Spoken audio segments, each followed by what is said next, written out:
నిజామాబాద్ నగరంలోని రైల్వే స్టేషన్లో జరుగుతున్న అభివృద్ధి పనులను రైల్వే శాఖ అధికారులు ఈ రోజు పరిశీలించనున్నారు.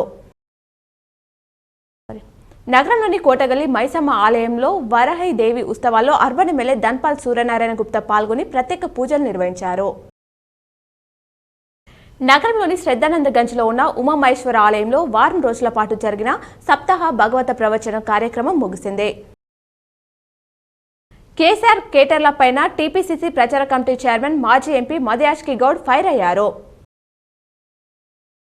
ఉస్మానియా యూనివర్సిటీలో నిరుద్యోగులు చేసిన ఆందోళన కొనసాగుతుంది. ఈ నేపథ్యంలో భారీగా పోలీస్ బందోబస్తు ఏర్పాటు చేశారు. జూకల్ ఎమ్మెల్యే తోట లక్ష్మీకాంతారావు నియోజకవర్గంకు చెందిన సీఎంఆర్ఎఫ్ ఫైల్ను పరిశీలించి సంతకాలు చేశారు. తెలంగాణ నూతన డీజీపీగా నియమితులైన జితేందర్ రెడ్డి మర్యాదపూర్వకంగా సీఎం రేవంత్ రెడ్డిని కలిసి కృతజ్ఞతలు తెలిపారు. రాష్ట్ర సచివాలయంలో పద్మశ్రీ అవార్డు గ్రహీతలకు సీఎం రేవంత్ రెడ్డి 25 లక్షల నగదు బహుమతులు అందజేసి వారికి సత్కరించారు. నందిపేట మండలంలో గుంజలి, కంటం తదితర గ్రామాలలో ఆర్మూర్ ఎమ్మెల్యే పైడి రాకేష్ రెడ్డి సుడిగాలి పర్యటన చేశారు.